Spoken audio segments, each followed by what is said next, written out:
Welcome to the Social Housing Podcast from Voicescape, the only podcast dedicated to helping social landlords build sustainable tenancies. During this series of podcasts, we'll be speaking to leaders from the social housing sector and beyond, hopefully challenging the status quo a little bit, and also stimulating discussion around how technology can be better utilised to help build sustainable tenancies. I'm your host, John Doyle, the Chief Exec and founder of Voicescape.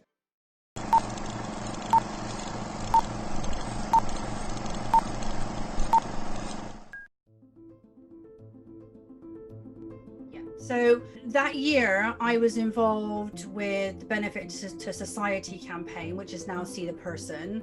I was one of the lead people. We had been developing that campaign because of stigma and the growing stigma and the conversation about social housing tenants and, benefit cheats and all of that, it's all Channel 4.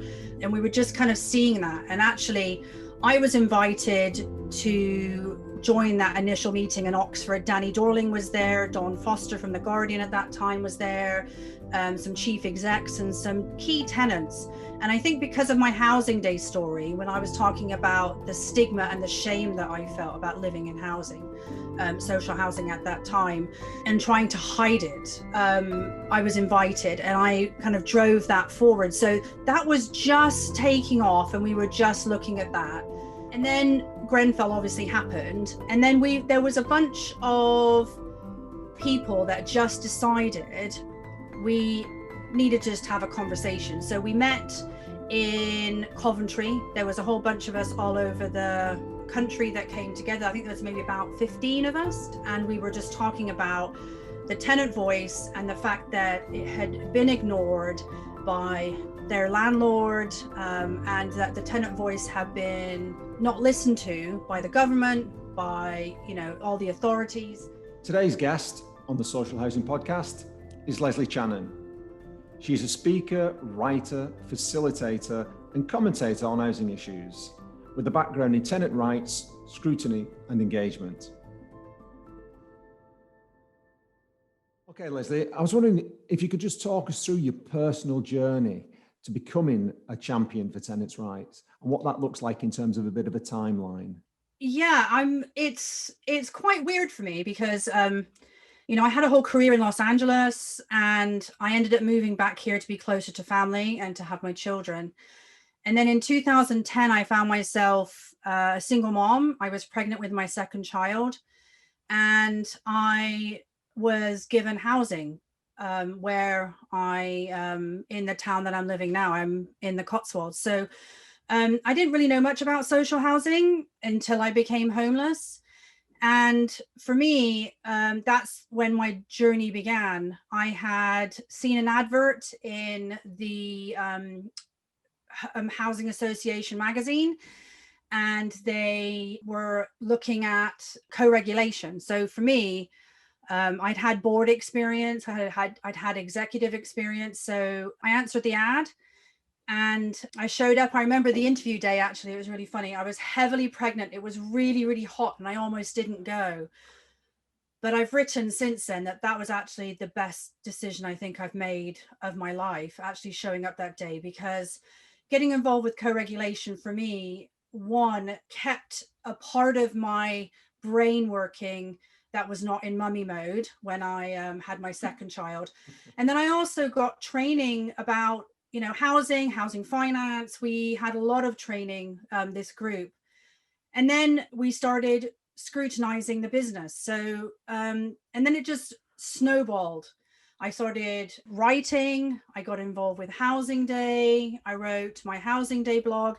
And I think that even back then, I was a bit ashamed of the fact that I was a single mom living on benefits. And I actually wrote about that shame back then, that was never my life plan. And I knew that I wanted to retrain in something. I had no idea what it was. And then someone actually said to me, one of the trainers said to me, have you ever considered a career in housing? And I said, no. I mean, what would that entail? And actually, since then, everyone that I've asked about housing, they've never set out at age 7, I want a career in housing. It's like this secret society where everyone is really passionate, but outside of the sector, no one knows about it. So then I was doing scrutiny for 3 years, getting trained, and then I stepped up to become the chair, and I negotiated with my landlord to actually pay and fund my master's degree. I had an undergraduate degree before, and I knew that I wanted to get a master's degree. And I got accepted into the University of Westminster. I started when my son, my youngest, was 8 months old. It was quite crazy, actually, trying to get a master's with 2 small children, but I did it. And then after that, we will kind of talk further on, but that was kind of my introduction into social housing. And then I became a member of CIH and the Chartered Institute of Housing. And then I got involved with their Southeast board. And then I became a board member at TPAS. So things started snowballing. I started publicly speaking about our tenant scrutiny panel. We won a TPAS award for our scrutiny panel. And we were able to do some really fantastic investigations into the business. So I got swept up with the whole 2010 co-regulation, coalition government agenda. And so I was at the cusp of all that and, right at the front line. So it was really my way in, really. Okay, sounds, you must be one of the few people out there for who co-regulation was salvation. Yeah, I know. Yeah, no, I mean, it really lit my my brain on fire. And because I think if I had been at home just not even volunteering, it would have gotten really dark for me, because I had no idea. My background was in the entertainment industry, and there's not much call for that in West Oxfordshire as a single parent. The evenings, if I was going to get involved in theatre, it just didn't work being a single mom. So I was able to put my skills to something else, and I got really passionate about it. Brilliant. So you said you then went and did a master's. What did you gain from that master's? What was the sort of takeaways from that for you, that whole period? Well, my undergraduate degree was in theatre and theatre arts, but it was a liberal arts education. So I had, the basic, and I got really involved with statistics, and there's other stuff that goes on in American undergraduate degree. The master's, I wanted to learn more about housing, and we did modules like the history of housing, how it, social housing came about, history, the housing finance. And there was just all the different modules that made the broad picture, because I think a lot of people in the sector work in their own little niche, and it gave me a huge broad overview of the sector as a whole, how it fits in with the wider society. And then also there was some governmental, so understanding English politics, or Westminster was really, really helpful. And then also being able to do some original research on a topic that I was really, really passionate about. And yeah, it just kind of lit me up. I mean, it really got me excited. And then hopefully, at the end of it, I was hoping to be able to go into a career. And while my children were really young, being able to work on something while I wasn't actually able to go out to work. And when I was doing my master's dissertation, HQN had contacted me and wanted me to write a 10-page brief on my research. So there was no pressure at all to actually do really well. And actually, my dissertation won the CIH prize for best dissertation of the University of Westminster that year. So there was a lot of positives for me, and just knowing that people that hired me in the future would know that I have that basis and have that foundation, and I'm not just someone that with lived experience, that I've also got the other skill set that needs to come with working within the sector. Okay, so you mentioned the prize for the dissertation. What was the general theme of the dissertation? Okay, so that year in 2015, there was some really interesting research that had been published. So my actual university won the government bid. There was a rogue Lib Dem with the coalition government, roaming the halls of the DCLG at that time. And he said, I want to do this research. And they said, yeah, just kind of go ahead, not really realizing. So, the coalition government wanted this research to be done. And it was looking at the study of resident involvement and the impact, the value for money impact that it would have on a business. So my dissertational supervisor led that research, and it was a case study of Amicus Horizon at that time. They're now blended and turned into Optivo. Paul Hackett was the chief exec. And they were able to show in that research that there was a annual savings of £2.2 million a year to the business by actual tenant involvement structures. So by asking the right questions, being able to have the golden thread throughout the whole organization. So that was an amazing piece of research. And then there was another piece of research that was done by all the TMOs, the tenant organizations, TPAS, and I think Taro. There was a whole bunch of them that came together, and it was an investment, not a cost.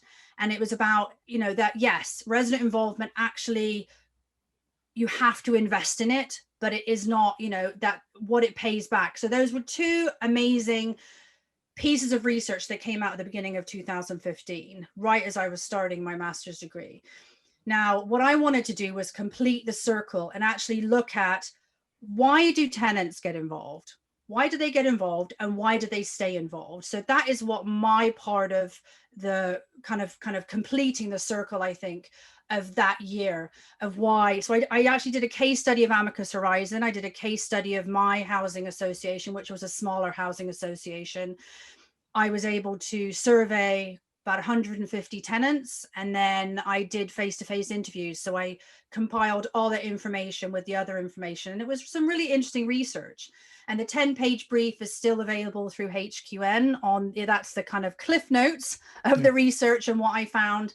And yeah, I mean, it isn't just all, busybody tenants getting involved. So, there was people get involved for many different reasons. So that just kind of opened up the question of how do you engage tenants to become involved at a later date? Okay, well, that's quite an interesting background, because the next thing I wanted to talk to you about was an obvious area where the tenant's voice wasn't being heard. Yeah. It's been evidenced subsequently, and that was the whole tragedy of Grenfell. Yeah. Because I appreciate you were busy around that time, and I just wanted to ask you, what you were actively involved in coming up to Grenfell, and then as a consequence of Grenfell. Yeah, so that year I was involved with the Benefit to Society campaign, which is now See the Person.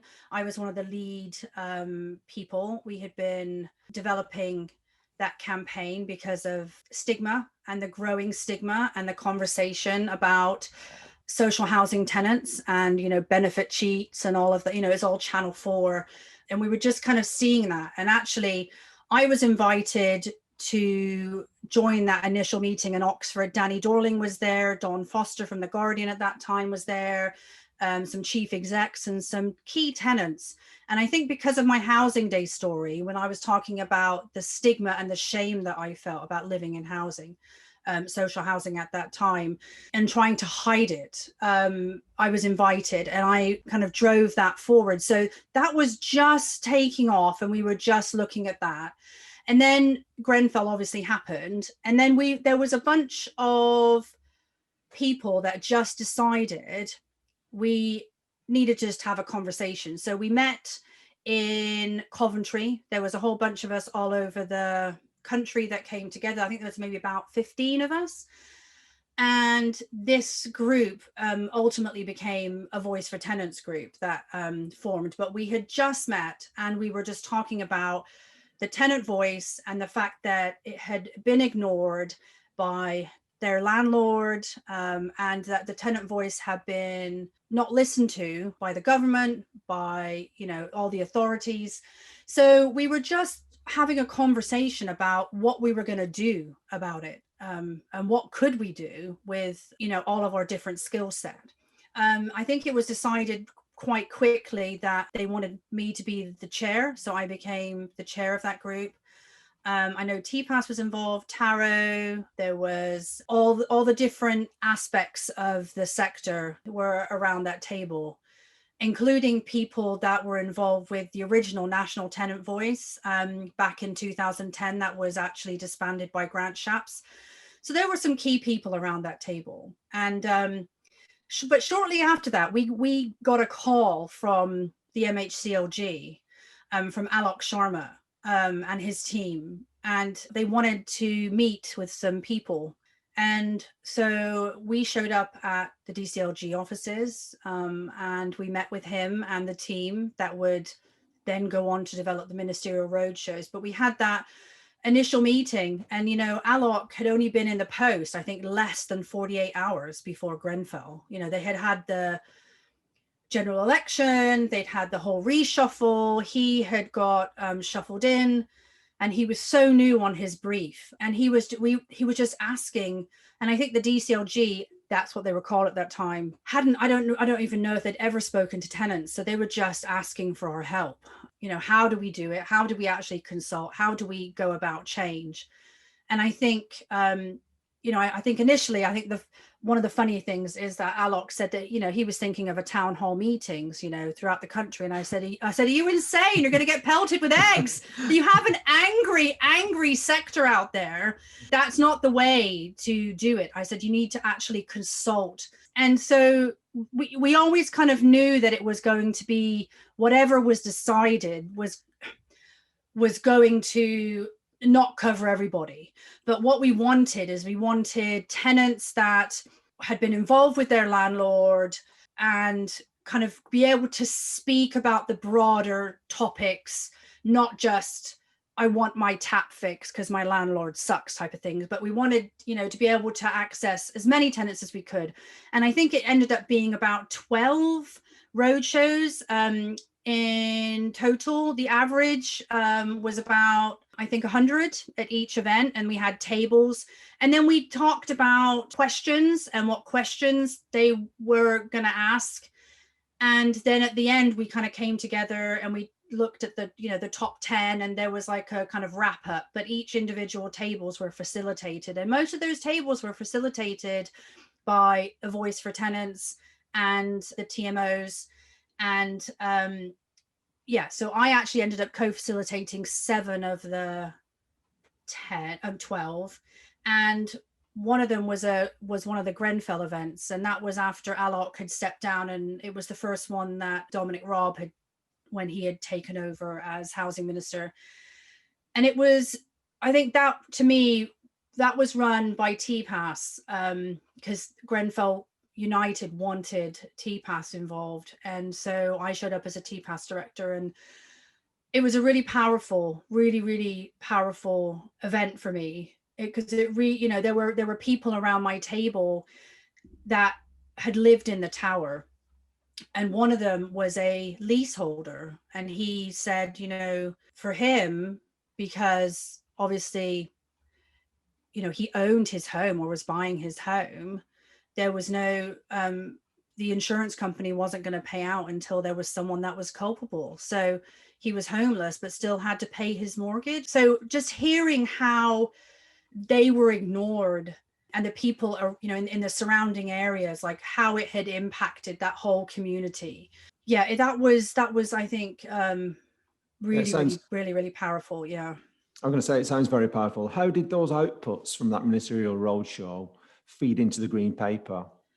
It was the whole Green Paper, really. I think, the main themes, stigma was always in the top 3, if not the number 1, growing throughout. And then, because we did it all throughout the country, you had regional differences, but, access to social housing, affordable housing, there was, some themes that came up, and not being listened to was another one. So a lot of the stuff in the Green Paper. So, and then also without us, the Voice for Tenants, actually pushing that, tenants on the whole said at every roadshow that I was at, that they actually thought that having tenants at a national level, a national voice, however that would look. People didn't know how that was going to be set up, but actually having a national voice would be a positive thing. So that was actually in the green paper. Stigma had a whole chapter structured. It was chapter 4 about battling stigma, about living in the sector. And then Well, it's fair to say, Leslie, that I didn't see that in the white paper. no. So what's your disappointments, or what's your view between the green paper and all that work you put in and what finally came out in the white paper? Well, I think, the ever-changing housing ministerial role and the successive governments we've had, I think it's been really hard to replicate that passion. I mean, I know, for example, Alok, he was down at ground zero, and his people had said to me, we were just chatting at some of the road shows, that it was really, really hard for him to leave. He was so affected by that. So actually I think it would have been a different green paper had he stayed in post for the publication. I think for me, having him shifted off in the middle of that diluted the green paper in itself. So there was something put in there about, home ownership. And that, to me, in chapter 4 of the green paper was, yes, they have all the stigma, but ultimately everyone wants to own their home, which in fact then created stigma, that it was just a stepping stone, not actually a place where you want to stay. So I know that had a different agenda kind of put into it. So looking at the white paper, there were several things that were missing. So obviously stigma wasn't addressed at all. And I think that, there was part of it that was addressed in the sense that tenants need to be treated with respect. But I think there was something released on Twitter this morning by TPAS talking about actually having someone be treated by respect and kind of blaming stigma on the frontline staff of housing associations. It doesn't go far enough. It needs to be the wider societal, and that needs to lie with the government. And the way that the government values social housing, their obsession with home ownership is all over it. And it's based on one report. I've still got to do some research on that and actually dig down into that research. But ultimately, I think this household report was just asking people, if you had a magic wand, would you want to own your home or rent your home? And most people would say, yeah, I want to own my home. I mean, but how affordable is that really? So that tagline, and using that statistic, 75% of people living in social housing would prefer to own their home, is just a false narrative, because that is not, I don't believe there's statistics behind it. And then the other thing in the white paper that is this shared ownership. I'm actually a shared owner now. I became a shared owner, but shared ownership is not home ownership. It's not home ownership. It's a leasehold. It's not a freehold. So this pseudo shared ownership being under the guise of you can own 1% of your home and be a homeowner. No, that isn't the case. I mean, I live in a semi-detached house. I don't have to worry about cladding, but you've got the cladding scandal, people who've bought their homes, and then you've also got the leasehold scandal where people have bought their homes privately, and then they've actually bought a leasehold and it's been sold under, the leasehold has been sold on. So you've got people in the private sector caught up in this pseudo non-owning homes. And then, so this whole home ownership obsession, and there's zero investment or about social homes for social rent. And so that is kind of concerning for me. And then there's obviously no conversation about a national voice for tenants or having tenants' voices heard in an official capacity.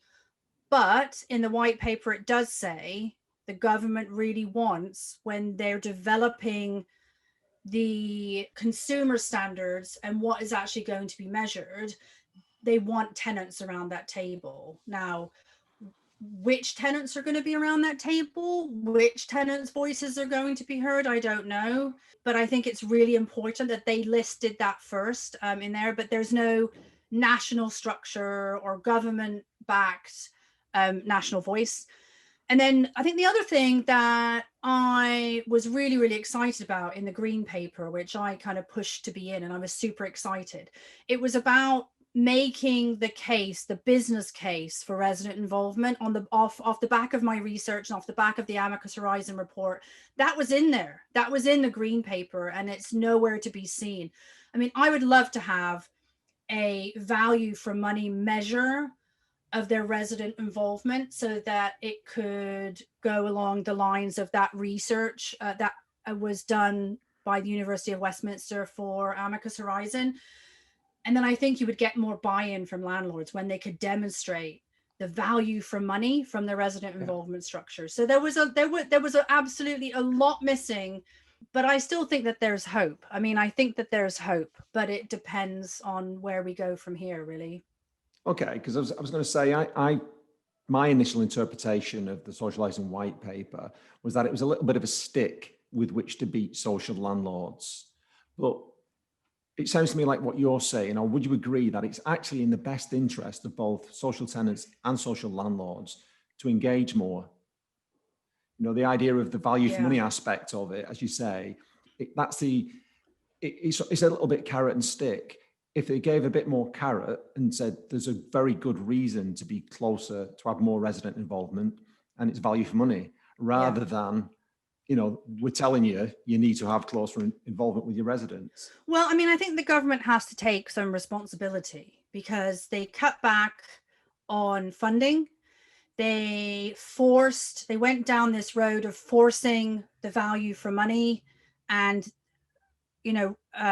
organizations having to be more, become more commercialized and sweat their assets and do this building, capacity to be able to fund their social value, their kind of social value work, where they've kind of, pushed them in a different direction. So then to come back and actually hammer the sector by following, the guidelines that they've set out, it's quite unfair. I think that I would say a third of landlords that are doing resident involvement really well. And there's some real shining examples, people that are members of TPAS, people that really empower their tenants. But I think there's still a long way to go. I think that there's maybe a third that just tick box and just kind of move on, just have tokenistic stuff. And I think that there's a third of landlords that have just left it and say, you know what, is not important. I mean, I've had landlords say, we don't kind of need to listen to tenants, we kind of know what we need to do. And that's actually quite horrifying when I'm speaking at a public event about tenant voice and to be dismissed in that way. But I think that what gets measured matters. And I think that if they know, and this has been kind of my wish list. I mean, when they interviewed me for The Guardian, I said my wish list would be to have the consumer standard on the level of the value for money standard and the governance standard. And that looks like that is going to be the case. So therefore, if they are getting measured, they will do what they are supposed to do, or they will get penalized. So I think that there's going to be a lot of scrambling. But I also think that the actual regulator needs to be funded, because without funding, it's going to go nowhere. Actually, it has to adequately be funded and have teeth. And then I think this was Dominic Raab's passion when he was housing minister and we were working with him, is that he was really, really into league tables. And for me, as when I was a tenant, if my repairs weren't being done, I didn't care really whether my landlord was number 1 or number 550 compared to my neighbor, because I don't have a choice. So I can't then just choose, well, I want to go with the number 1. I don't have a choice to choose. So I think that is just a waste of time. I think it might, name and shame people, but, it's not going to change the service that a tenant is getting by saying, okay, well, my landlord's number 1 in the country as opposed to number, 50 is not going to change the quality of service. So measuring it that way, I think, is weird. And then I also think that measuring it, from reading it, that it looks like they want to measure the number of complaints against that is how well you're doing. And for me, if it's about the number of complaints, what's going to happen? They're just going to hide the number of complaints. They're just going to go for, okay, we can't have more than 50 complaints. So then it's not going to log them. So I think that having tenants around the table to be able to develop what is actually going to be measured. And I think some serious social value measures need to be put in place to be able to be overseen and fed back. And I think also the thing about a health and safety designated person within within a housing organization, so they're actually responsible, I think is good. And I also think one for the consumer standard is good because it makes someone culpable, and they will make sure that, hopefully make sure that things are being done according to government requirements. But I think that's the issue with Grenfell, is there was so many people involved, and we're seeing in the Grenfell inquiry, no one's wanting to take responsibility. And it was just across the board catastrophic failure of not being listened to, dismissing, the pesky tenant because they're like too loud. And we have to find a way to be able to bring people together. I know that the sector really, really feels hammered as well. They feel that they've really been beaten up. They've been put into a really tricky situation with, okay, can they remain viable and not being taken over by, a bigger organization if they don't fulfill their, obligations to the regulator? And, how do they keep it all going? So, I think that there is lots of work to be done with the sector, and also building bridges with tenants to bring people together. Okay, well, you're obviously very passionate about the whole sector, Leslie. And sort of to round out this podcast, I just wanted to ask you, in terms of, it's easy to get depressed. You can look at a situation where the demand for social housing, affordable rents, however you define it, is going up. The free market solution to building those houses and providing, homes is broken. There's just no other way of describing it. We've got a social housing white paper, or the government, or both, which is obsessed, as you said, with home ownership. But I still sense behind all that, you're optimistic. And I'm just, what gives you cause for optimism despite that fairly bleak summary? Well, I think it's going to get worse for a lot of people before it gets better. So I think, COVID this year has really demonstrated the importance of having a safe, secure home and having a community. For me, I've written about my COVID story. I was really ill with COVID for about 8 months. I'm now on the mend, dusting off the cobwebs, but I was seriously ill. But we had a house, we were adequately housed, everything worked inside my home. I had a community because I've laid down roots. I had a community step in and do shopping and cook meals for us when, I was here with my kids alone. That hasn't been the case for a lot of people that, especially I think in London, that lived in really, really tiny spaces. And I'm not even talking about people in social housing. I'm talking about people that maybe are sharing, because most of their working day was either in the office or business meetings at restaurants. And when all that shut down, all of a sudden their space at home became not fit for purpose. So I think that it's going to continue to be really, really hard because there's not adequate, affordable housing for everybody at each price point. I think that with Brexit looming also, I think we're going to see a lot of people losing their homes that they've maybe even got mortgages on, people not be able to afford their private rent.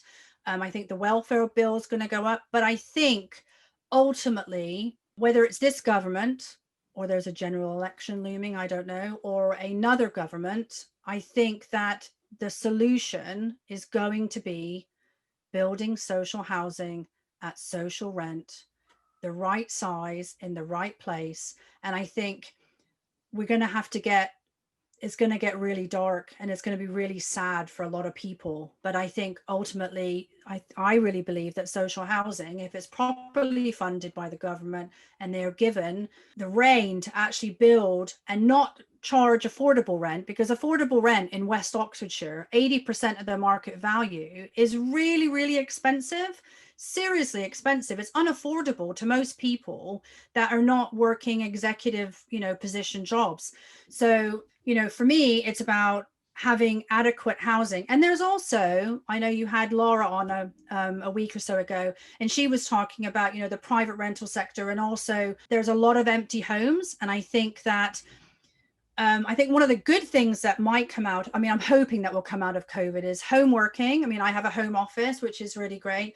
Other people won't be needing to necessarily commute into London. So I'm thinking up north, where there's a lot of empty properties, unused properties, they can bring those back into, rental, either by the private rental sector, people like Laura that are wanting to have a social value to what they do, or, housing associations buying up those properties and bringing them back up to a rentable standard. And I think, there are solutions in many different areas. And I think that social housing providers are ready and at the kind of biting at the bit to kind of provide that solution.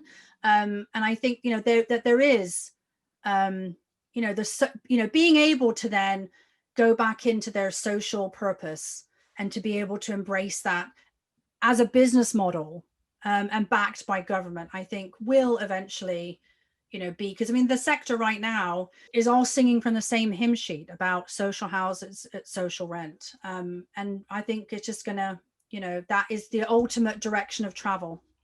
Okay, well, it'd be nice to end on that note and think that, as you say, coming out of the darkness of COVID, the realization that health and home are very closely interwoven, and hopefully, having had the health shock that we've had, it will give us a renewed focus on making sure everybody's got a home. Yeah.